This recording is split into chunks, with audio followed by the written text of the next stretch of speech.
In this quick video, I'm going to show you how to replace the battery in your Nissan Cube key fob. Replacing your battery at home is very easy to do. The whole thing will take you under 5 minutes from start to finish, and the only things that you'll need to get it done are a flathead screwdriver and one CR2032 battery. If you don't know where to get these batteries, or you're thinking of getting one online anyway, go ahead and check out that first link down in the description. That'll take you over to Amazon, where you can find these batteries for just a few bucks.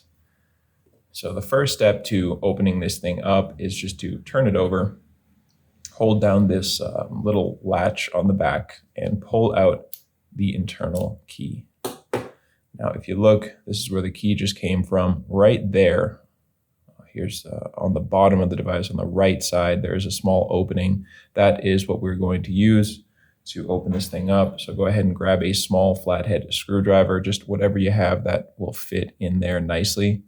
And if you don't have something small enough, I would recommend this little pack that I use of precision screwdrivers. I've been using these for years now. They're really great, and they're also just a few dollars on Amazon, so those will be down in the description as well if you don't have one at your house already.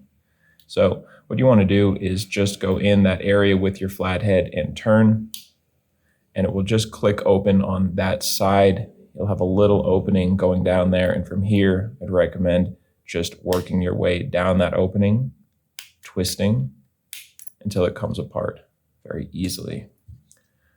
Now we have access to the battery. We're just going to use the same flathead to go under the battery and gently lift it out. Now you can go ahead and dispose of your old battery, grab your new CR2032, and when you're putting it in, make sure that this positive side that has the plus sign there, it is facing down. It needs to be facing down, and you'll just simply click it into place, snap it down so that it sits flat in there, and now you can just click it back together. So go ahead and just give it a squeeze until it is all nice and secure around that edge there. And then you can just put the key back in. And with that, you have a new battery in there and you are good to go. So I hope this video helped you out. I hope it saved you some money. Instead of going to the dealership where they charge you a ton, you can just do this for the price of a new battery at home.